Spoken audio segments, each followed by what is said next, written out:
Tā, sveiki visiem, kas klausās šo ierakstu. Šodien mēs ar Sanitu jums izstāstīsim, ko mēs esam noskaidrojuši, kas notiek Daugavpilī. Tikko Sanitē vaicāts, cik ilgi jau mēs pie tā strādājam.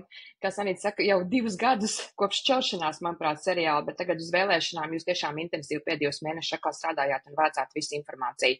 Un mēs gribam izstāstīt, ja gadījumā jūs kaut ko aptuveni zinat par Daugavpili, bet gribat saprast sīkāk, šis ir šīs pusstundas mērķis, izstāstīt, kas te tur īsti notiek.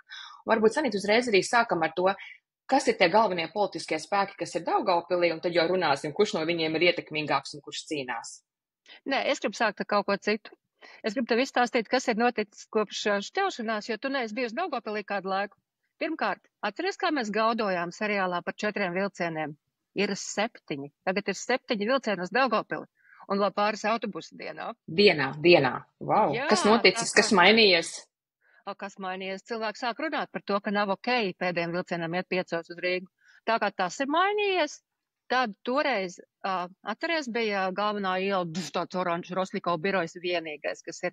Tagad ir birojs Rosļikovam, Saroja Latgale, Olgai Petkevičai, Nacionāļiem, un Reins Pozņaks no apvienotā saraksta arī ir atvērts savu biroju pirms 2 nedēļām, bet tur vēl pilnīgi nekas nenotiek. Tā kā ir šis un tas mainījies, tā pilsēta ir kļuvusi Rīgai tuvāk, bet viens, kas nav mainījies, joprojām ir labais cars, sliktā valdība, un principā tas lielākā intriga uz vēlēšanām ir nevis cik balsis no 15 Elksniņš domē dabūt. Lielākā intriga ir nevis vai Elksniņš vinnēs vēlēšanas, bet cik balsis viņš domē dabūs. Man joprojām jautājums. Kā domā, kāpēc visi ir sapratuši, ka tur vajag tos birojus atvērt un vajag par to Daugavpili rūpēties? Piemēram, arī Pozņaks, uz ko viņš cer? Es domāju, ka viņi ir sapratuši to, ka Daugavpils ir pirmā frontes līnija. Un ka var gadiem aizmirst par to, ka viņi tur ir un atstāt viņus tur saskaņai vēl kaut kam. Bet principā ir sliktākais scenārijs, tā ir pirmā vieta, kam jānoturās ir. Un līdz ar to tur ir jābūt valstī. Es domāju, ka viņi necer neko baigu šobrīd dabūt, jo, atceries, ka Daugavpilī ir plus mīnus 20% latviešu. Ja? Un ja tu gribi kaut ko dabūt Daugavpilī, tev jāspēj uzrunāt latviešus, krievus, ukraiņus, poļus, bet viņi sapratuši, ka galīgi tā pamest nevajag. Bet, tas plāns viņiem, es ceru, ka viņš ir ilgtermiņa. Bet tā labā ziņa varētu būt, ka viņi varētu tikt uz kaut kādu opozīcijas deputātu vietu, un tomēr labi ir, ka tur kāds vismaz sēž un redz, kas tur notiek, jo šobrīd īsti tur ir kāds, kurš trauksmes cēlēs, kurš kliedz, ka kaut kas nenotiek, vai Cārs Celesnīgs čakal ir kaut ko sev sakārtojis. Par kuru pilsētu tagad runā? Par to pašu Daugavpili. Nē, Daugavpilī ir, kā viņi varētu nosaukt pieklājīgi, maigais autoritārisms, jo domē ir tie, kas nomināli atgādināja opozīciju, tad, kad viņus ievēlēja, viņiem Elksniņš ļoti prātīgi iedeva amatus, vadīt komitejas. Tagad daļa no viņiem ir Elksniņa partijā. Tie pāris, kas tur ir palikuši no Latgales novada partijas, viņi savu sauc par konstruktīvu opozīciju. Kā es viņiem pagājušajā nedēļā teicu, jums arī nekonstruktīvi ir, man liekas, jums tā ka nekāda tur nav. Tā kā no tā viedokļa Daugavpils ir tā, uz ko viņi cer. Ja viņi tiek opozīcijā, viņi tāpat tur neko nevarēs, bet es domāju, ka tā ilgtermiņa stratēģija ir beidzot rādīt savas sejas, ka valstī patiesībā ir vairāk politiķi nekā 2-3 partijas, kuras viņi spēja atpazīt un par kurām viņi balso, un vismaz zināt, kas tur notiek, jo savādāk tur ir tiešām, es nezinu, Telpsņums sociālos seko? Es sekoju jūsu grupas darba čatam, jūs tur dalieties ar pērlēm, man pieteik ar to izlasi. Redz, es sekoju Elksniņam, un viņš ir pagājušā piekdienā, kad mēs bijām atvērtajā redakcijā, Anni bija lūgusi, ka viņu varētu aiziet nointervēt uz vietas, lai nav jātērē laiks. Es esmu aizņemts. Jo, kad tu redzi, viņš šajā dienā ir bijis 5 objektos. Viņš ir bijis tur ceļu, tur taisa šito. Viņš ir visur. Pirmkārt, viņš ir pilsētā visur. Otrkārt, viņš ir sociālajos tīklos visur. Jo, kas jāzina par Daugavpils vēlēšanām, Daugavpils vēlēšanas notiek A uz vietas, B TikTokā. Tur ir vētraini vienkārši. Tas pats, kas ir ko Rosļikovs aizsāk uz iepriekšējām Saeimas vēlēšanām, kad mums bija pirmā TikTok partija ievēlēta, tad mēs redzam, kā viņi pāriet uz TikToku. Un es uzreiz gribu piebirst cilvēkiem kontekstam, ka Latvija ļoti interesanti uz visu pārējo balstu fonu, ka, es domāju, Lietuvu un Igauniju, ka mums ir ļoti liels izteikts TikTok lietotāju skaits vecuma grupā 45-54, kur es pieļauju, mēs nezinām sīkāk, kas ir šī auditorija varbūt, bet ka tur varētu būt šie potenciālie vēlētāji, kas ir Rosļikova vēlētājs, uz ko arī šobrīd Elksniņš cer. Un ne jau tikai viņi, es redzu, ka arī pārējās partijas uz šīm vēlēšanām ir, piemēram, Juris Pūce gatavo omletes un kartupeļus TikTokā, un tie ir ļoti skatīti TikTok video, tā kā tas strādā, bet TikToks ir varbūt arī, viņi ir pamodušies uz šīm, bet izmanto šīm vēlēšanām TikTok daudz aktīvāk. Jā, bet jautājums ir, vai tu skaties Juri Pūci, tāpēc, ka tu domā, ka Dievs, nu cik stulbi tas viss ir un cep maizi, jo es viņam kā pavāram īsti neusticos, bet es pieņemu, ka politiķiem jebkura publicitāte ir laba, nu, patīk, nepatīk vienalga, vismaz zinu, kas ir Juris Pūci. Jā, tieši tā. Bet es tev pārtraucu, respektīvi, Elksniņš aktīvi darbojās tajā, ko Elksniņš sola, un pēc tam runāsim, ko viņš ir izdarījis. Tad, ko viņš sola, kas ir tie galvenie saukļi, ar kuriem viņš šobrīd iet uz vēlēšanām? Viņi principā uz papīra tas, ko viņi sola, ir, nu, viņi sola visu visiem, sakopt pilsētu un ne tikai sola. Pirmkārt, tur atbrauc, viņš ir pārņēmis Ušakovu stratēģiju. Krieviski sakot, ģošava ir ģita. Tie, kas atcerās Ušakovu Rīgā, Ušakovs taisīja parkus, Ušakovs taisīja celiņus, Ušakovs taisīja lietas kā prioritātes, kuras tu ikdienā jūti. Tu ej, tur parīteni var pabraukt pārciņš un vēl kaut ko. Elksniņš ar to pašu. Daugavpilī šobrīd ir parks pēc parka tiek remontēti. Tā kā tas ir viens. Otrais ir tieši tikko pagājušā nedēļā, kad Anija sāka prasīt, nu kā jums tur to solījumu izpildi un tā, jauni sociālajie pabalsti. Paceļam esošos, ieviešam jaunus. Tāpēc, ka Daugavpils ir tāda, nu, tipiska saskaņas pilsēta tajā ziņā. Cilvēkiem ļoti svarīgi ir pabalsti visos, pilnīgi visās grupās. Trešais ir, būs pilsētas svētki tieši pirms vēlēšanām. Tajā nedēļā pirms vēlēšanām, kur varēs visi aiziet pateikties labajam ceram par visu brīnumaino, ko viņš ir izdarījis. Un kas jāsaka, ir tas atbalsts viņam jau ir reāls. Viņš nav izdomāts. Tie cilvēki tiešām viņi novērtē to, ka pirmkārt, ar Elksniņu iestājās stabilitāte, nevis Rosļikova stabilitāte, bet beidzās mēru maiņas visu laiku. Otrais, viņš viņam stāsta sociālos tīklos, ka viss baigā tīstās, un tu ej un redz, tur, jā, ok, parciņš. Un trešais ir, nu, tas labais cars. Labais cars sliktie bajāri, jo viņš jau gudrs ir tas cilvēks, tur nevajag nenovērtēt, jo viņš ļoti veiksmīgi balansē uz tās šaurās robežas, kas ir viņa elektorāta viedoklis, piemēram, par Krīmu. Jo atceries, kāpēc Elksniņš kāpēc viņa aizgāja no saskaņas, bija tāpēc, ka viņš pateica, ka Krīma Krievijas sastāvā. Nu, viņa elektorāts tā domā liela daļa. Un viņš nevar teikt, nē, viņa Ukrainas sastāvā. Tagad viņš saka, man jāklāstā valsts pozīcijai. Un tad tas pats, kas bija, teiksim, ar pieminekļu jaukšanu. Nē, es nejaukšu, jums ir 3 dienas atvadīties no saviem pieminekļiem. Un tas bija tas brīdis, kad Daugavpils bija vistuvāk tādam, nu, uz sprādzienam īstenībā, ka to pieminekli jauc. Tā kā viņš pirmkārt taisa parkus un vispārējo, otrkārt viņš sociālos tīklos Daugavpils maziņu. Tu var katru pagalmu apskriet, ko viņš arī dara. Viņš brauc tām iedzīvotāju sapulcēm un stāsta, ka valsts slikta. Nedod naudu tur kanalizācijai un visādi citādi. Un vietu iedomā, nu, normāli valsts slikta, nu, mērs labs. Un kurš vēl vispār svētki? Ko Elksniņš nestāsta saviem vēlētājiem, ko mēs neredzam sociālajos mēdījos un ko jūs esat izpētījuši, pārbaudot solījumus un darbus? Ko nestāsta? Viņš nestāsta visu laiku vienu to pašu. Viņš nestāsta, no kādas naudas viņš dzīvo.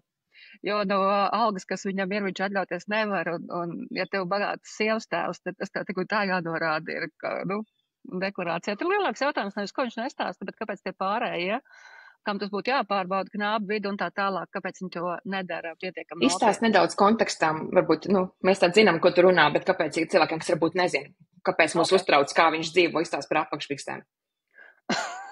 Man pilnīgi neuztrauc apakšpiks. Man uztrauc, kā jau par kuras pilsētas mēra būtu, man uztrauktu tas, ka pilsētas mēram ir ārkārtīgi dārga drēbju gaume, no tādi brendi ļoti. Otrakārt, pilsētas mēra radinieki skaidrā naudā pērk nekustamos īpašumus, tur dzīvokli centrā un tā. Tad to māju, kas ir pie Šūņu ezera, pensionātā māte nopērk. Katram par prātu aplūtītam cilvēkam ir skaidrs, ka viņš no savas algas to nevar atļauties. Un ja cilvēks nevar atļauties no savas algas kaut ko, tad jautājums, kur viņš to naudu dabū.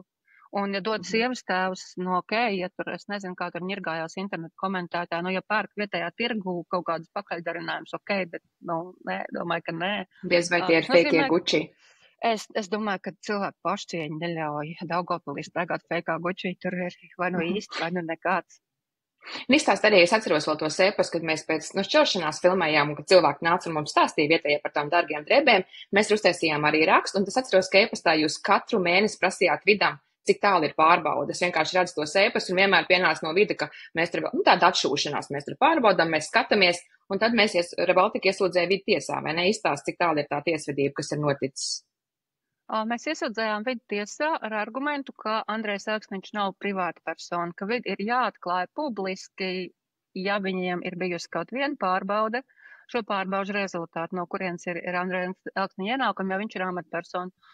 Un vids mums nepiekrita, un tad mēs viņus iesūdzējām, un spriedumam vajadzēja būt pagājušajā piekdienā pirmajā instancē, bet tiesnesis saslim pārcēla uz 8. jūniju, dienu pirms vēlēšanām. Līdz ar to tur neko nevar atbildēt par... Mēs nevaram, bet valstī būtu sev jāatbild, vai ienākumi ir no legāliem avotiem, jo tas nozīmē, vai cilvēks kā amatpersona ir godīgs vai nē. Un tas ir jebkuram, tas jau nav tikai Elksniņam. Lembergam tieši tāpat bija. Ušakovam Rīgā bija tieši tāpat. Pa Vilnu Ķirsi, viņi nestaigā tādās drēbēs. Varbūt mēs nemākam atpazīt viņu brendus vienkārši. Varbūt mēs kaut ko nezinām, bet mēs vienkārši varbūt kaut ko nezinām, bet Elksniņam tas ir ļoti, ļoti redzams vienkārši. Un pa Ķirsi, ja mēs kaut ko nezinām, klausies nākamnedēļ redakciju, lūdzu, visi, kas kaut ko zina par Vilni Ķirsi, ko mēs nezinām, nāciet un izstāstiet, būs ļoti noderīgi. Es tev reiz arī gribu piebilst, ka mēs taisījām Rebaltika atvērto redakciju pirms nedēļas Daugavpilī, kur varēja cilvēki pieteikties un skatīties, kā tiek pieņemt lēmumu, kā jūs izlēmiet, par kurām tēmām runāt un kā ir veicies ar līdzinējo datu savākšanu. Un arī tagad, kurš aprīlis tas sanāca? 4. aprīlī, tas ir nākamajā piekdienā, būs Rīgā šī atvērtā sapulce, kur arī meklējiet saiti Rebaltika sociālajos medijos, iepriekš ir jāpiereģistrējās un bez maksas, arī var nākt skatīties, kā tiek pieņemts lēmums par to, kā Rebaltika rāda un ko pēta Rīgā, un arī var jautājumus uzdot pēc tam, vai ne? Es saprotu, ka cilvēkiem iespējams ar jums aprunāties. Bet, ja tu būtu Rīgā, ar tevi arī varētu aprunāties, bet... Ja es būšu pēc mēneša vēl uz vēlēšanām. Bet mēs jāpaliek pie mums. Tas viens ir, kas ir tad jautājums par to pašu Elksniņu dzīvesveidu, kā viņš ir atļauties to, ko mēs neredzam un nav tas skaidrojums. Kā ir ar pilsētas saimniecību, kas ir varbūt tās galvenās lietas, ko viņš nestāst un kur ir jautājums, kas ir izdarīts? Tas man vēl nav skaidrs, tāpēc, ka Rīček vēl nodarbojas ar iepriekšējo solījumu pārbaudi. Tāpēc man nav atbildes skaidri par to, ko viņš ir izdarījis vai ko viņš nav izdarījis. Tur būs jāpagaida drusciņ. Labi, man liekas, mēs ļoti daudz ko izstāstījām. Tev ir vēl kaut kas, ko tu gribi pieminēt, pirms es pēdējo jautājumu uzdot? Labi? Es gribu. Man liekas, ir īstais laiks atbildēt uz tavu pirmo jautājumu. Kas ir galvenie kandidāti Daugavpilī? Jo mēs runājam par Elksniņu. Elksniņu partija saucās tagad Saroja Latgale, un tajā ir cilvēki, kas bija šajā domā ievēlēti kā opozicionāri, tajā ir skolu direktori, tajā ir pašvaldības darbinieki. Viņi startēs pa visu Latgali. Jautājums, cik vietās, bet tas nav tikai Daugavpils partija, būs, piemēram, Rēzeknē galvenais tēls būs kādreizējais Saskaņas kačuks Andris Marozovs. Viņš būs viņa mēra kandidāts kopā ar blogeri. Aija Nagli. Jā, tā ir blogeri, kur viņi uztaisīs tev publicitāti braukājot un rādot, kā viņi ēd dažādās vietās un arī taisot tikai sociālpolitiskus jautājumus. Un tad arī pirms vēlēšanām paziņoja, ka viņi pievienojās Elksniņam. Kuru viņi regulāri intervēja pēc katras Rebaltika kritiskās publikācijas, lai mērs varētu atspēkot ar neatkarīgu blogeri visu, ko sliktie žurnālisti ir izpētījuši. Labi. Tātad ir Saroja Latgale. Tad ir mūsu pils Daugavpils, kas ir Saroja Latgales satelīts. Jo Elksniņš šajā domā ieguva pārsvaru, viņam bija 7 balsis, viņš dabūja 8 no 15 no Latvijas-Krievijas Savienības, no Vasiljeva. Un Vasiljevs tagad ir aizgājis, Vasiljevs ir tāds hardcore Kremlins. Un viņš ir aizgājis pie Olgas Petkevičas, visu Krievijas pensionāru aizstāvis mums pazīstamās. Un viņiem ir pievienojies arī Lavrenovs, kas ir esošās domas deputāts. Viņš bija no Saskaņas, bet viņš principā ir zināms kā dezinformators. Un kāpēc viņiem vajag to mūsu pili Daugavpili? Jo šie cilvēki var pateikt to, ko Elksniņš nevar atļauties teikt savam elektorātam, jo viņš automātiski būs nelojāls un tur nekādu pielaidu valsts noslēpumam nespīd, ko vajadzēs mēriem. Tad, tā kā šie ir tie, kas tur to varētu apmierināt to Krievijas tankus gaidošo elektorātu ar puķiem, jo viņi pēc būtības savādāk viņai neatšķirās no otra.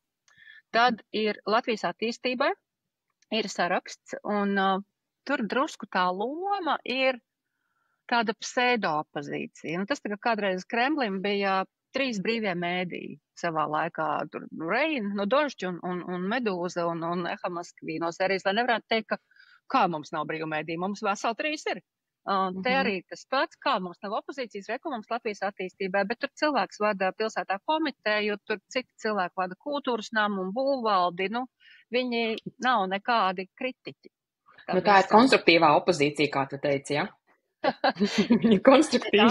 Tāpat, man liekas, es pat viņu nesaukt vispār par opozīciju. Un tad ir šito vēlēšanu lielākais pārsteigums, kas nav Rostikos arī startēs, bet par to sarakstu es zinu ļoti maz.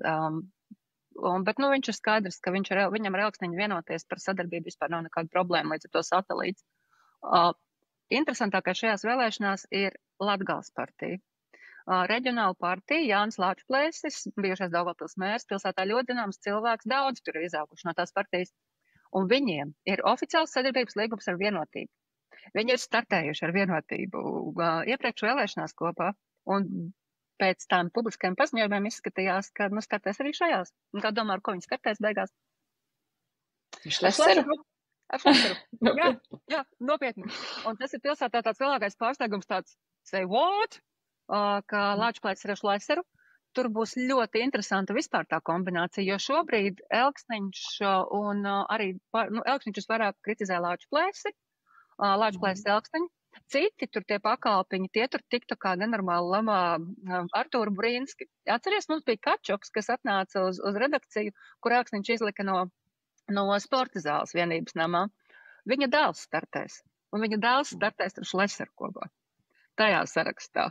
Tā kā šobrīd viņus lamā visvairāk tiktu kā, bet ņemot vērā, ka visi Daugavpils politiskie lēmumi tiek pieņemti Rīgā, tādā ziņā par sadarbību. Es domāju, ka ņemot vērā, ka Elksniņš un Šlesera ir ļoti līdzīgi cilvēki, viņi ir ļoti pragmatiski, kad runa ir par naudu. Līdz ar to, es domāju, tā arī tur nekāda opozīcija tādā, vadības līmenī nebūs. Kas tur tāda īsta opozicionāra šoreiz pirmo reizi ir Nacionālā apvienība? Viņi startē paši. Viņiem nodaļā, viņi atjaunojuši nodaļu, 40 cilvēku laikam. Šobrīd tie iet vien paši. Bet viņiem ir ļoti ierobežots elektorāts. Ir ļoti grūti iedomāties, vismaz vispārēji, ar ko es runāju, pat tādi pragmatiski cilvēki, eiropeiski cilvēki saka, kā es varētu startēt ar Nacionālo apvienību kopā, kā es paskaidrošu savam krievu vīram, saviem krievu draugiem, ka es eju ar viņiem kopā, viņiem riktīgi kaitē tā Rīgas retorika. Mums bija sīka atkāpe, bija baigi jautri. Es aizbraucu uz Daugavpilī un trāpos Nacionālās apvienības programmas prezentācijā. Godvārds sakrit, es vienkārši biju pilsētā ieju, tur sabraukusi visa Rīgas frakcija, Indriksons kundze sēž un parādnieks, un visu Dobrā, visu, ko var iedomāties. Var redzēt, ka lielākā daļa no viņiem Daugavpilī vispār ir pirmoreiz. Nekad nav bijuši. Nezinu, vai viņi ar vilcienu brauc, piedod to pārtrauc. Nezinu, vai viņi ar vilcienu brauc. Baidos, ka nē, ja Vitenbergs būtu satiksmes ministrs, varbūt braukt, bet tagad jau vairs neko. Nu, lūk, un es saku, bet kas ir pasakiet tā viena lieta, kuru jūs apsoliet, ka jūs par 4 gadiem izdarīsiet, ja jūs ievēlētu, ko es varu atbraukt un paprasīt par 4 gadiem, tad ir vai nav? Indeksāna domā, saka, lai Daugavpils būtu pilsēta latviešiem. Un tu tajā brīdī redzi, kā bālē tie vietējie deputāti kandidāti, jo viņi uz vietas zina, ka Daugavpils nevar būt pilsēta latviešiem, kur viņi pilnīgi normāli sadzīvo dažādās valodās, vienas ģimenes ietvaros. Tad man pienāca klāt abi sarakstu līderi un teica, mēs nesakam pilsētu latviešiem, mēs sakam, mēs esam saraksts lojāliem cilvēkiem. Tā kā viņi reāli cieši no tā, un to arī jūt, arī pagājušajā nedēļā es izskrēju tur, apskrēju tur vairākas partijas, paprasīt, kā iet un ko viņi gatavojās, ka viņi saka, mēs baigi jūtam tā retorika, baigi atsit vienkārši vispār, tāpēc mēs neiesim ar Nacionālo apvienību nekad. Un tad, protams, ir palikusi gaisā karājamies, būs Latgales novada partija, kas ir reģionālā partija, viņi vienmēr bijuši tie, kas ir tā konstruktīvā opozīcija Daugavpilī. Un tad šonedēļ man vēl jānoskaidro, jaunā vienotība teica, ka viņi vēl lems, vai viņi startēs, bet tas nav nopietni šīm vēlēšanām. Viņiem ir nodaļā 8 cilvēki. Un viņi sākuši darboties augustā. Daugavpilī nevar tā atbraukt šodien un teikt, tagad balso pa mani. Tur tev ilgi jāredz, pa mikrorajoniem jāstaigā, TikTok jātaisa, un tad varbūt kaut kas sanāks. Bet, konkurence tur būs uz tām vietām, pilsētas domē, tur pilnīgi reāli ir. Zinu, kā es redzu divas, manuprāt, tā kā nostīt varbūt labas vai jaunas lietas. Viens ir tomēr labi, ka Nacionāla apvienība tomēr kaut ko cenšas un dara. Viņa arī būs tuvāk realitātei, jo vienmēr lamāt un runāt par cilvēkiem, ar kuriem tu nesaskaries, tas ir atraut no pasaules. Vienalga, pat ja viņi netiek iekšā, ka ticamāk arī notiks, bet ka tu vismaz redzi tos cilvēkus un runā, un tas maina, ka tu runā ar cilvēkiem sejā, tas maina kaut kādu attieksmi. Varbūt es esmu naiva. Jā, aģitēju par Nacionālo apvienību. Es neaģitēju, es vienkārši esmu konstruktīvi pozitīva. Un otrā lieta, es domāju, ka Elksniņš varētu tiešām just bišķīt uguni miksēs, tāpēc, ka Šlesers ir ļoti labs arī, es domāju, pieklājīgs vārdus, jā, bet tā varētu būt kopā ar Lāčplēs diezgan nopietna konkurence viņam, jā, jo ja Lāčplēs būtu kopā ar vienotību, tad, jā, atkal tur tā, bet Šlesers ir tāds, saliks visu pa plauktiņiem, piesolīs Ķīnu un slēpti arī vēl visādas investīcijas un naudu, un viņi arī ļoti labi strādā uz sociālajiem mēdījiem. Tas ir, mēs arī parādījām šķelšanās ļoti. Vispār, es domāju, lai cilvēkiem atkal pareklamēt šķelšanās sērijas, kas ļoti labi parāda, kā reāli kas notiek lietas un cik arī veiksmīgi Šlesers cilvēku uz sociālajiem mēdījiem strādā. Tā kā šis ir kaut kas, ka tomēr ir labi, ka šī opozīcija, manuprāt, vai konkurence, pareizāk tā būtu teikt, konkurence, kas notiek Elksniņam. Viņš nav vairs tikai 100% viens cars, viņiem ir nedaudz jāiesprings tagad. Tā konkurence nosacīta, bet man liekas, ka vispār ir labi, jo vairāk sarakstu tur ir tāda nopietna sarakstu, jo labāk, jo pat pilsēta jūtās atraut no Rīgas, un cars, protams, uz laiku arī viņi rauja nost no Rīgas, bet jo vairāk tur to sarakstu ir, jo lielāka iespēja, ka tās idejas dažādojas, un arī, ka viņi kāds uzraudzīs, jo mēs te visu aprunājām, izņemot vienu lietu, un tā ir Daugavpils mediju situācija, jo to es aizmirsu pašā sākumā pateikt, jo tu aizbrauc, 7 vilcieni, super, aizbrauc, cars vecais, valdības sliktā, pilsētā visu tur remontē pa malām, un tu atver tur galvenos 2 internetu portālus, un viss ir brīnišķīgi. Pilsētā vispār nav nekā kritizējama, un nav jau jākritizē kāds kritizēšanas pēc, bet ja tev ir vara ir jātur pie kārtības, un tur vienkārši tā nav, tur var darīt, ko grib īstenībā, un kamēr tas ir Elksniņš, tikmēr tur viss būs lieliski, tāpēc tiem cilvēkiem nav īsti tādas, pat pieejas konstruktīvai opozīcijai, ja tev 2 galvenie mediji stāsta pilnīgi kaut ko citu. Tā kā, tās gan tur labāk nepaliek. Izstāst, kas man interesē, ko TV24 tur dara, viņi ir kopā ar Graņi? Un ko Iļņins dara, izstāst cilvēkiem, šis man liekas ļoti dīvaini, jo TV24 vienmēr viņiem pieder arī portāls LA.LV cilvēkiem, kas nezina, jā, portāls LA.LV nav Latvijas avīze, kā daudz joprojām domā, un tur ir izteikti klikšķu ziņas, izteikti celtnes. Mēs tik daudz esam arī Ričaks ir taisījis, ka tur ir nepatiesa dezinformācija, ko viņi publicē. Es domāju, ar mērķi vienkārši vākt, turpat nav mērķis maldināt, bet mērķis vienkārši vākt klikšķus. Bet tas, ka viņi ir kopā ar to, Iļņins šobrīd ir saistīts ar viņiem arī tajā viņu kopējā programmā ar Graņi, vai kas tad tagad notiek? Tur tas, kas notiek, ir Andreja Ēķa dēliem. Kopā ar vēl vienu zāni piedar šī firma, kam daļēji piedar Daugavpils portāls Graņi, Latgales reģionālā televīzija, un Latgales reģionālā televīzijai ir LRT+, tas ir kanāls krieviski. Un tur šobrīd ir izveidots tas raidījums, preses klubs, kuru vada tiešām atklāts tāds Kremlins Iļņins, un Evita pagājušajā reizē skatījās šausminājās, uzaicināti ir vicemērs Vasiļins, un kas bija otrs, es pēkšņi aizmirsu, stulbi. Anyway, ir uzaicināti viesi, kuri stāsta par to, cik šausmīgi slikti, ka tur biznesa nevar Baltkrieviju, cik šausmīgi, ka valsts no Eiropas Savienības atteikti, tāda tīrākā Krievu propaganda. Un tur tie zēni vienkārši līdzīpašnieki tam kanālam. Un viņi ar vienu roku, viņi startē, piemēram, ar TV24, viņi startē valsts konkursos par atbalstu, valsts mediju naudas atbalstu.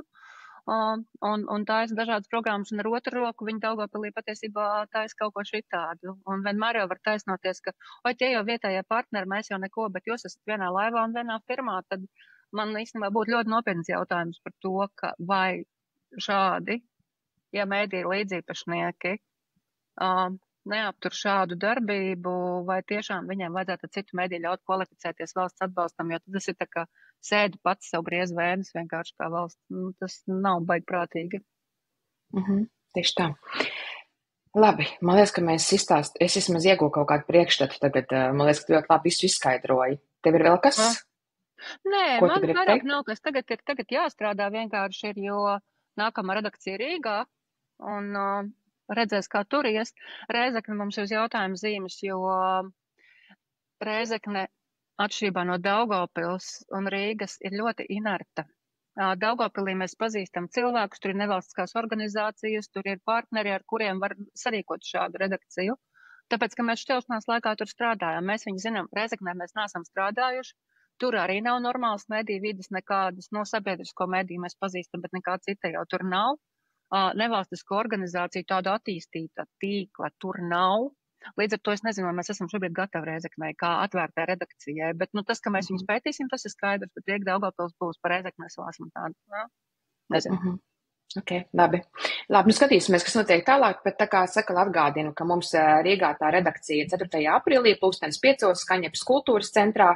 Tiem, kuriem ir interese, priecāsimies jūs redzēt, bet iepriekš pieregistrējieties, meklējiet saites Rebaltikas sociālajos medijos. Mūsu draugiem, kas plānoja nākt un taisīt provokācijas. Varbūt nevajag, mēs esam gatavi ar jums runāties tāpatās, nevajag nākt un skaļi kliegt, varam aprunāties normāli, bet labāk jau tomēr nē. Bet labi, liels tev paldies un sekojiet mums līdz, dalieties ar šo ierakstu, tas mums ļoti palīdzēs, sūtiet tēmas, kas jūs uztrauc, kur jūs redziet, kur kāds dara kaut kādas aizdomīgas lietas. Mēs pārbaudīsim visu, cik vien to ļauj mūsu resursu un iespējas. Paldies liels!